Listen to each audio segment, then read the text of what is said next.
this first panel is, I think, a really important one. This is called the confidence effect. And this is a panel about really connecting your competence to your confidence. We're lucky enough to have a really terrific moderator. Her name is Grace Killelea. For over 20 years, Grace has been keenly focused on developing, supporting, mentoring, coaching, and connecting women. She left as an SVP at a Fortune 50 company in 2013 and founded Half the Sky, a leadership development program for high-potential women. She now has 350 graduates from this program. This past January, her book, The Confidence Effect, was published and is a top 10 book for women on Amazon, women in business on Amazon. And it's noted as one of the most important books to come out in business this year. So please welcome Grace to the stage. Morning. Good. How you doing? Hi. So I'm Grace Killelea, and I'm actually not quite going into a panel. I'm going to talk to y'all for a bit. How you guys doing this morning? You guys good? All right. So I am delighted to be here, and thank you, Zanita and Dolly, for inviting me back. It's really a pleasure. So Evan's my boyfriend, by the way. Let's just get that clear. We'll fight over him in the back. So I am delighted to be here, and I am the CEO of a company called the GKC Group. I run a leadership development firm based in Philadelphia. We have 500 women who have gone through our program since we started, and we now have a co-ed program, so I work with men and women. I retired as the Senior Vice President of Talent for Comcast in 2012. I ran recruiting and talent management for the cable division. So those fantastic Comcast NBC folks that you saw this morning would have been part of the world that I managed. That was 1 million resumes a year, 27,000 hires a year, and 8,000 to 9,000 internal transfers. So I spent most of my career in human resources, but one of the things that I've realized is there's a real opportunity for us, regardless of where we are starting out, or a little bit on the road on a little bit longer than y'all have been, to look at the things that we do that help us get to the next level. And I think confidence is one of those things. You can be really bright and really capable of something, but if nobody knows you're there, it's a problem. So Evan talked about walking up to people, shaking a hand, and saying something smart. For some of you, that I might as well have said, strap yourself to a rocket ship and get to the moon. It feels impossible to do from here. So what I want to do is spend a little bit of time talking about what I think confidence is, what it isn't. My book was written for women, but what I found by working with so many men is that men relate to this too. So if you hear something and you're like, that doesn't apply to me, all I ask is you suspend your disbelief, and hopefully you're going to hear something today that's useful to you. So before we get started, some of you may have seen this video before. If you have not, play along. If you have, I just ask that you watch it quietly. This is a test of selective attention. Count how many times the players wearing white pass the basketball.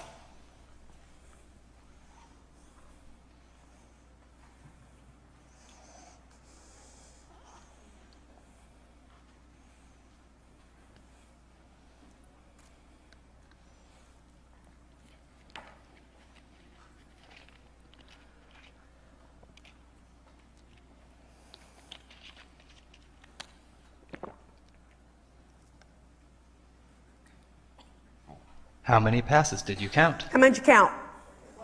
14, the 12. correct answer is 15 passes. 15. But did you see the gorilla? Just see the gorilla. Raise your hand if you did not see the gorilla. Loud and proud, didn't see the gorilla. About half of you. There he is. Big, hairy dude right through the middle, and you didn't see him. This video is from research by Daniel Simons and Christopher Chabris and is copyrighted. So, again, raise your hands if you didn't see the gorillas. Okay, so I play this video for a couple of reasons. First of all, how many of you have seen Big Bang Theory? Right? If Leonard and Sheldon had a baby, that's who I'm married to. Right? So he's like a really nice, geeky guy. My husband went to St. Joe's. He has a degree in math. He's a computer science guy, taught there as well. And I played this video for my husband, and when he saw it, he was, I said, how many passes? He's like, 15. Like, of course I got 15. And I said, did you see the gorilla? And he said, there's no gorilla. So, play it for him again. And my husband is convinced that his extremely low-tech wife somehow managed to insert the gorilla after he had seen it. The reason I show this is it's about perception. We can have exactly the same experience as someone and not see the same thing. And it is important, as you move through the world, that you realize that your lens may be different than the lens of someone else. So what you see and believe may not be what somebody else sees and believes. And when we talk about confidence, sometimes our confidence gets rocked because somebody else is telling us what's true for us isn't really true. And you have to know what's true for you, and you have to know what you see. And then be open to the fact that the world sees things differently sometimes. Does that make sense to everybody? Your lens is not the only lens. All right, I'm totally adorable in this picture, right? 1963, I'm the daughter of an Italian immigrant. My mother was born in Castiglione del Lago, Italy. I'm first generation. My mother did not speak English when she got here. And my mother only had a third grade education. She was taken out of school when she was to raise her brothers, right? So that was kind of what happened back then. My mom got here, and my mom could not teach me how to read or write. My dad was in the Navy. My dad went off to sea, and my mom sat there and said, how am I going to make my girl an American girl? Because back in the 60s, nobody wanted you to be bilingual, and certainly my mom was worried that I would have an accent. So my mom found the one woman in my neighborhood who had a college degree. Her name was Mary Ryan. She was a registered nurse. And in that time frame, in the 1960s, if a woman had a college degree, she was a teacher, a secretary, or a nurse. Those were the choices. So as you sit here today with all kinds of majors as young women and young men, it's an extremely different world in that respect. So my mom goes to Mary Ryan, and here's the learning. And she says, I will make you pasta vajol. I will make you eggplant parmesan. Teach my girl to read. Now, anybody here Irish? Like really Irish? Nobody goes out for Irish food, right? You go out for a pint and then you go eat Mexican, Chinese, Italian, anything. Not known for the food. I'm half Italian, half Irish. Mary was smart enough to go, Thea has something I need. And my mom was smart enough to say, Mary has something that I need. My mom taught me how to network that day. A network is not just the people you want to hang with. One of the biggest mistakes we make is we think if we don't like somebody, they shouldn't be in our network. A network is an exchange of information, power, and opportunity. Here's the incredible thing. If you want to have a really successful career, you're going to need people in your life that know how to do stuff you don't know how to do. You need a tribe. And they listen, if there's wine and crying, you're in you've got a support group. Yay. Go out with your friends, cry the crocodile tears, whatever you need to do. But you need people who say, I can help you read that P&L. I can help you with that marketing. If you're good at business skills, but you're not super creative, having people in your tribe that are creative that can help you will exponentially help you in your career. But you have to be willing to be of service to them as well. And my mom taught me that very important lesson, and that has served me my entire career. You know, I started out in 1963 when we moved to the States, not speaking English, and I ended up an SVP of a Fortune 30 company. And there are a million reasons I shouldn't have gotten that job. My mom's education, my father, first person in my family to go to college, my sister was mentally ill, and I was fat. I wasn't a little chunky. I wasn't pleasantly plump. I was full-on Mac Daddy fat. And everything that society tells you when you're overweight is what? Fat and stupid, fat and sloppy. You've heard it. You may have even said it. And if I believed what social media would say to me today, if I were a young woman of size coming up today, I'd be breaking down doors because I'd be saying, that's not who I am. That doesn't define me. It's one dimension. But there were a million reasons I shouldn't have had that career. But something in me always said, there's more to me than just the package. And you have to believe enough in yourself to swing for the fences, to try things. We'll talk about how I got there. So, goodbye, adorable Grace. And by the way, that is my absolute favorite picture of myself, other than my wedding picture with Mr. Leonard.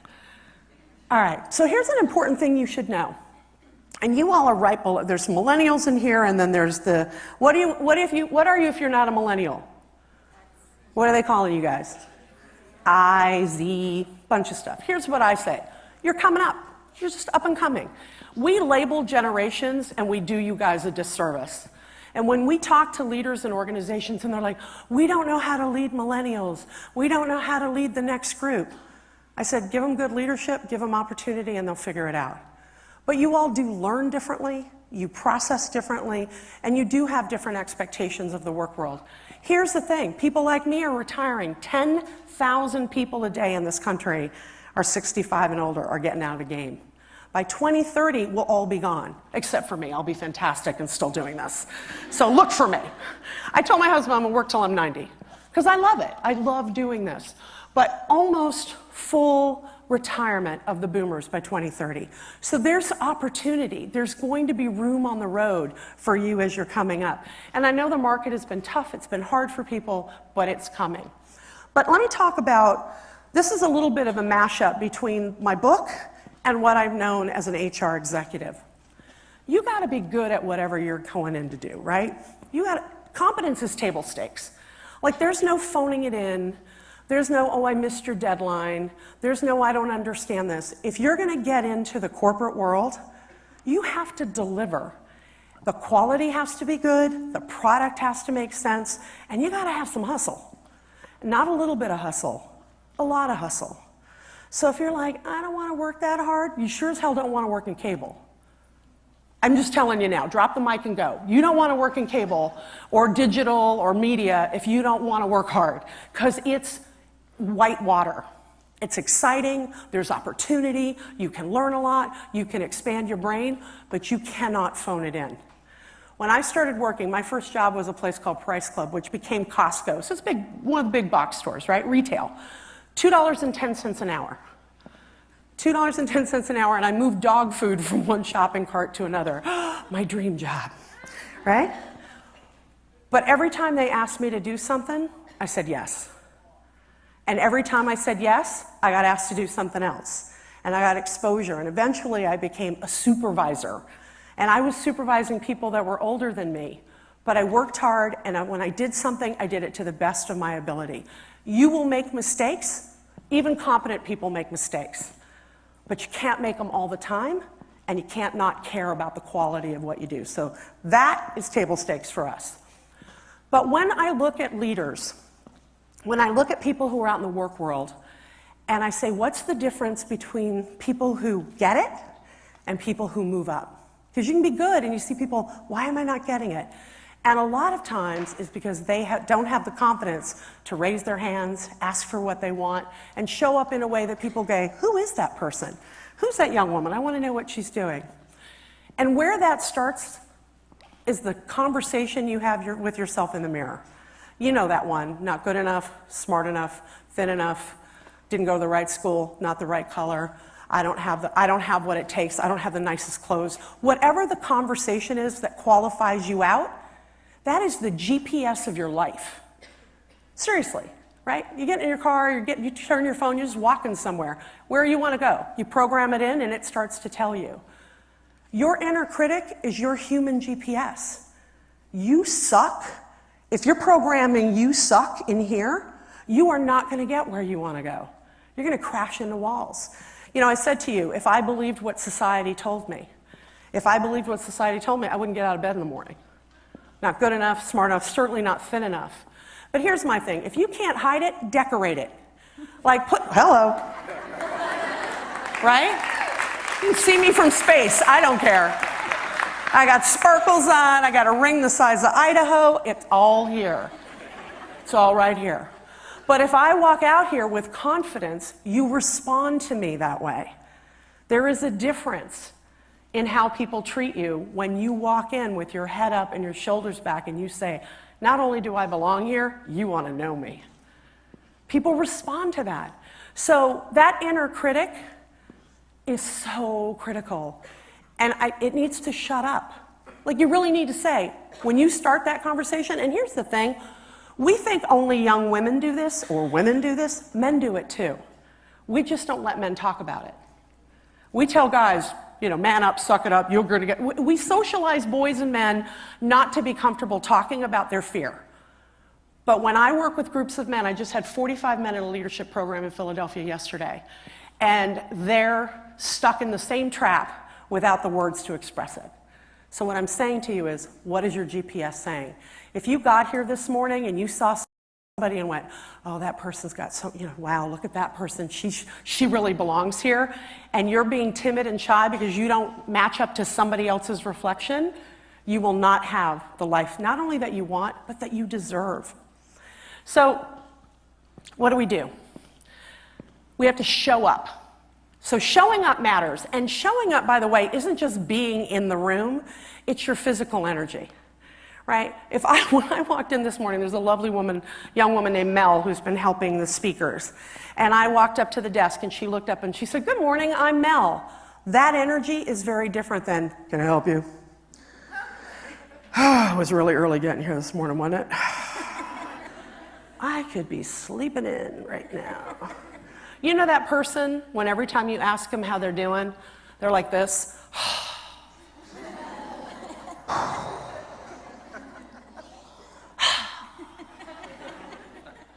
Yeah, things are okay. Yeah, sucks to be me. Everything's really hard. Even the stuff that's hard is harder. You're laughing, but you know that person. My question is, are you that person? Are you that person that leads with negativity, lack, fear? Because you suck the air out of the room. When people are going to make it to, you saw, how many of you were in the room for the Comcast NBC folks? Were you about ready for them to do like a cheer formation? Give me a C! People respond to, if you're going to be in recruiting, you can't be like, yeah, Comcast is all right. But you could work somewhere else. They're salespeople, right? They're selling their company to you. You're going to respond to their energy. And you either went, ooh, not my people, or you thought, oh, I could do that. I like that. Or I want to work for those people. When you are at an event like this, when you are moving through your career, you're building your brand. You are selling brand you. So when you show up, and you show up like half asleep, and by the way, this is not just for students. I talk to 40-year-olds about this. Like, yeah, I got here. That Dolly asked me to do this. Now, I'm going to tell you, last night, I got finished with my program about 8 o'clock last night. When I thought about getting up at 4 a.m. to do this, I had that moment, but I didn't stay in it. You with me? The difference is you can acknowledge it. Oh, this is hard. Then you move on. And by the way, going to an event like this and sitting with somebody you know and not talking to anybody else is basically hanging out with a friend.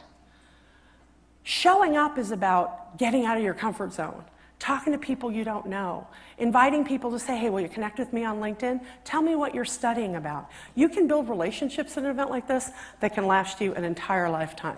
And say yes to stuff. Shonda Rhimes has a book, The Year of Saying Yes. If you haven't read it, it's terrific. It's a short read, but she talks about how it transformed her life by saying yes versus saying no. When you learn to say yes, and by the way, there will be a point in your life where you're going to have to say, you can't say yes to everything because you'll drown. Some of you are like super yes people. Don't say yes to the stuff that's an anchor. Say yes to the stuff that's a risk. Oh, that scares the hell out of me. Let me try it. Right? If it scares the hell out of you, try it. If it's, don't throw yourself off a building. It's all, that lady said, try anything. What do? Suit up. So this morning, when the recruiters were talking, they talked about executive presence. Y'all know what it is? People talk about it, right? You need executive presence. Nobody will define it for you. And a lot of people think it's just how you dress. So there is a 100-page white paper that I have broken down into one handy-dandy slide for you. How awesome is that? This is the Cliffsnotes of executive presence. So, executive presence matters. And the word executive doesn't, well, I'm not an executive. Everyone expects you to behave a certain way. I want to talk about that. So, executive presence is in 3 big buckets. This is research from the Center of Talent Innovation. We ask our leadership folks to read this entire paper. Boils down to this: appearance, communication, and gravitas. 5% of executive presence is how you dress. It's your external appearance, right? It's a lot, 5%. But most people think it's 100%. It is not. And this is the hat trick. 28% of executive presence is the ability to communicate. articulate an idea, speak in front of a group, not necessarily do this. And by the way, this is my superpower. Like this is I could do this when I was 3. Like you would stand me up and they'd go tell a story. Okay, and I'd walk and talk, and this comes you all have something, like you can sing or paint. This isn't hard for me. But for some of you, it feels like, oh, I'll do anything, don't make me get up in front of people. Communication isn't being a professional speaker. We'll reset that. Communication is the ability to influence, speak in a meeting, articulate an idea, debate in a pleasant manner. Just saying. Okay, I'm sorry. I'll dial that back in. And then the Mac Daddy, the big part of it, is gravitas, dignity. I call it grit. And when you drill down underneath gravitas, executives like confidence. Do we know, what does confidence look like, right? Somebody stands up straight, they make eye contact, they walk with confidence, they walk with energy. Here's another thing, your handshake. I promise you, half of you have a bad handshake. Half of you. How do I know? I shake a lot of hands. And there are several people here who already have the Grace Killelea improved handshake. Because when you reach out to an executive and you go to shake their hands and you give them the fish finger thing, you know what I'm talking about. Like, I can't, my wrist, I can't. You know what people think? Weak. It's subliminal. It's weak. You with me? So, if you have a really bad handshake, I want you to go up to somebody and go, how's my handshake? But make sure they have a good one. And a good one is firm, and you're making eye contact, and you're saying hello. And all of the rules about don't extend your hand to someone older, throw it out the window. Hi, I'm Grace Killelea. Put your hand out. A handshake is the currency that people still use in business. And when you are young and you use one, it impresses people. But you also have to walk with power and stand with power. If you have not watched Amy Cuddy's video, Amy Cuddy, C-U-D-D-Y, Harvard researcher, has a TED Talk, 20 minutes long. It's about the power pose. People are starting to debunk the research. I still think it's good. Maybe it's a panacea, but I think it works. How you stand and how you move informs your brain, right? So if you are standing like this, your brain is like, I'm weak and powerless. That if you stand up straight, they actually do the Wonder Woman pose, right? 2 minutes of this or 2 minutes of this can change your brain chemistry. So Amy Cuddy. But think about how you walk and talk. Very often with young women and young men, when I meet them, they have this very small presence. Because, I'm young and what do I know? And, if you walk up to someone and go, hi, I'm Mike, I'm Carol. There's something that connects people to you immediately. And they're interested in what you want to hear. And if you do the curtsy thing when you meet people, hi, we got to figure that out too. No bowing, unless it's a cultural norm, but even here, it's not normally expected. But I see a lot of particularly young girls do this. I'm like, oh yeah, no. So gravitas, confidence. The other thing about gravitas, it is you got to get back in the game when you fall down. Grit is getting back up. You said something in a meeting, they blew it up. That does not mean you become mute. You don't get the job, you apply again. You don't get picked for something, you don't get promoted. You don't say, well then I suck. And I just confirmed that I suck. What you do is you say to the leader, tell me, is it Aaron? Eric, I was really interested in that position and I was disappointed I didn't get it. Can you tell me what the gap is between where I am and where I need to be for the next time? That's very different than, I hate Eric. And you're going home and like sticking pins, you with me, and Eric's picture, that evil guy. It's about what do I need to do? And it's getting back up. I've been fired. I've been demoted. I went to Bad Boss University. If you work long enough, you're going to work for a bad boss. Let me just tell you that right now. I promise you, at least one, maybe more, will be a bad boss. Grit is about getting through, getting up, and getting out, and surviving that, right? So know that it's not all roses, but how you respond. When I was a little girl, it was Smokey the Bear, stop, drop, and roll. Anybody remember that? I don't think they use Smokey anymore, but he had a hat. If there was a fire, you would stop, you'd stop running, you'd drop to the ground, and you'd roll to put the fire out. That's what grit is. You stop, drop, and roll, and then you get back up again, all right? So, speak up. One of the things that is important when we talk about confidence is that you're putting your voice into the room. We see this more with women than men. When we do research around leadership, we do know that men often are heard more often than women in meetings. But if you are somebody who ruminates, I have an idea, I want to think about my idea, I want to perfect my idea, then I want to go back and revisit the perfection. Anybody with me? Meanwhile, the meeting is over and you've not said a word. Nobody's a mind reader. You have to articulate your ideas. 80%, do not sacrifice the good in search of the perfect. Do not sacrifice the good. I didn't invent that, somebody else did, but I'll take the clap. But do not sacrifice the good in search of the perfect. Perfection will kill you, personally and professionally. You want to have high quality work. You want to be known for getting things done, but sometimes you've got to roll. And one of the biggest reasons we see people not get promoted is they can't execute. They stay stuck. And what we want you to do is think about, am I speaking up? And if you say something in a meeting and they go, well, that's the stupidest damn thing I ever heard. All right. The next meeting, you speak again. Now, if you keep getting feedback that what you're saying isn't fitting, then you've got to check that too. There are people who will say, I'm always interrupted every time I speak. Door number one, are you succinct? Because you cannot look confident if you are rambling. You know this person. We're talking about the ROI on a deployment of a product, and we have 24 hours to get this out. And they're like, well, when I was on the couch last night petting my cat Fluffy, I started thinking about how, and people are like, you with me? And you're rambling, and you cannot have an internal conversation externally. So if you are somebody who is not succinct, you need to write it down and go, here are the 3 things I want to say. And then stop talking.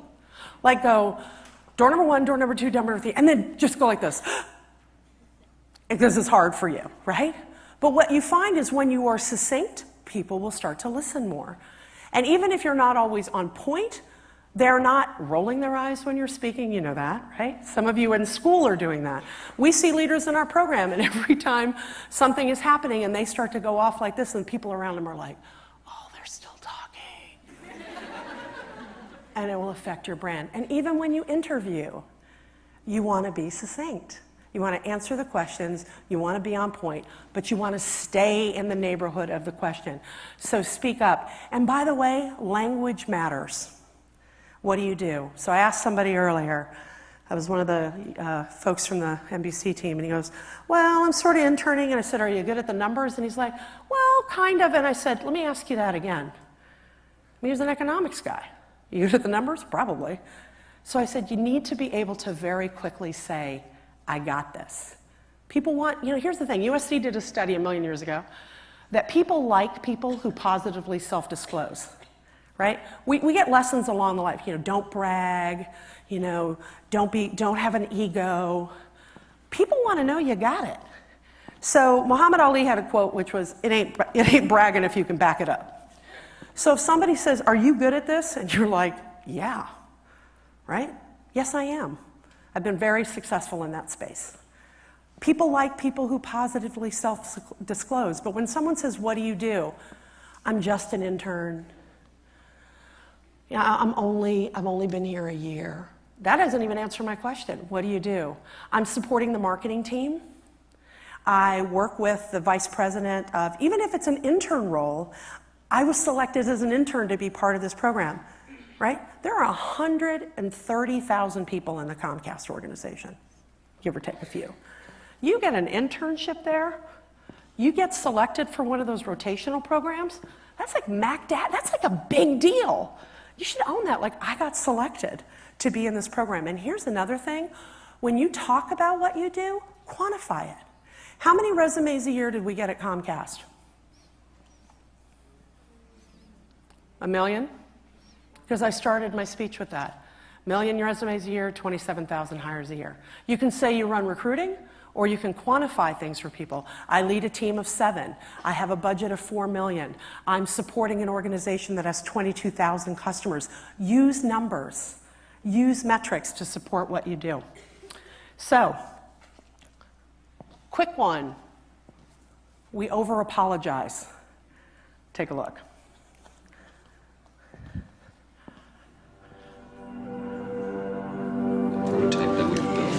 Sorry, can I ask a stupid question? Sorry, do you have a minute? Sorry. Yeah. Sorry. Hey, there he is. Mind if I squeeze in here? Sorry. Sorry.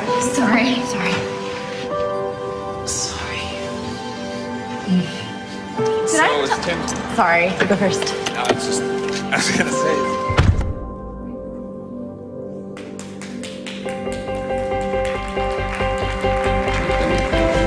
I have a question.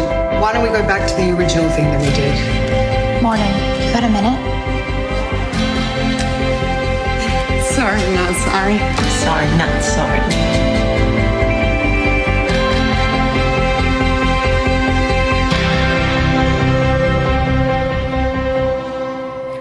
Sorry, not sorry.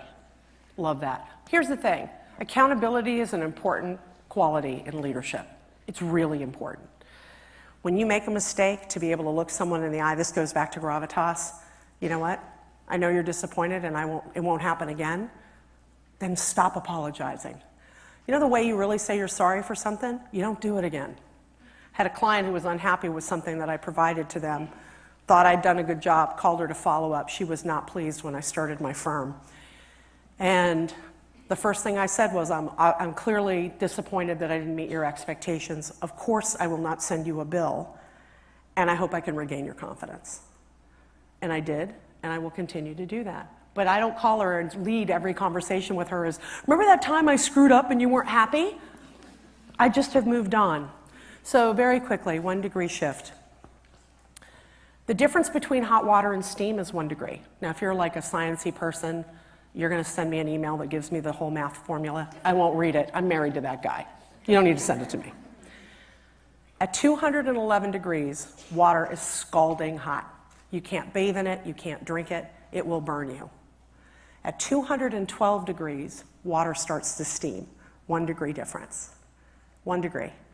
And when you have steam, you can power an engine. You can absolutely change your life with a 1 degree shift. The question is, what will it be? Will it be speaking up? Will it be putting yourself into the room? Will it be showing up differently? Will it be building a tribe of people who tell you the truth? Will it be coming to things like this and swinging for the fences? I don't know, but I know that my life is a series of 1 degree shifts that have taken me to places that I couldn't even imagine. So as we close, this is my favorite video of all time. This is a little girl, although there's people who say, sounds like a boy, on the top of a mountain, and she has been asked to do something she has never done before. Let's see what happens. I'll be fine. I'll do it. Well,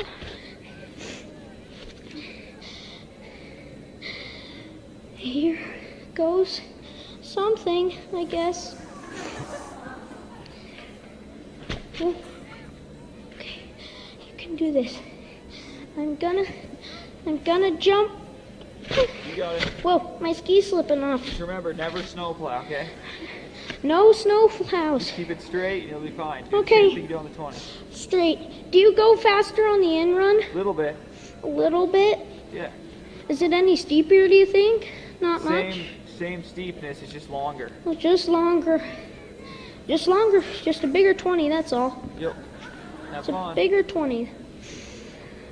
Go ahead. You got this. I got it.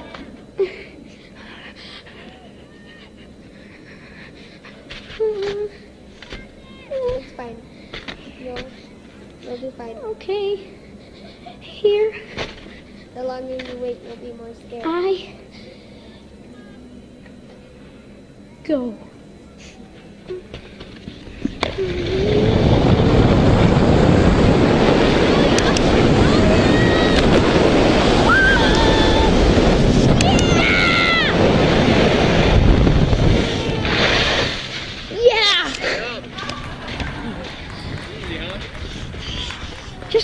fence at the top at the first time freaks you out. That's the only thing. It's so fun. Huh? 60 seems like nothing now. Whoa! Did y'all see that victory pose, right? So here's what I would say to you. I promise you that confidence is not an absence of fear. It just isn't. I promise you that people are afraid all the time and do stuff anyway. So I challenge you to find your 1 degree shift. I challenge you to ask yourself, what's that mountain you haven't skied down? You are going to have amazing, amazing opportunities in front of you. Say yes to them. I promise you, you have what it takes. And what you don't know today, you will learn. And someday you're going to stand on a stage like this and teach it to somebody else. Thank you so much for your attention. Have an amazing conference, everybody. Pleasure to be here. Thank you.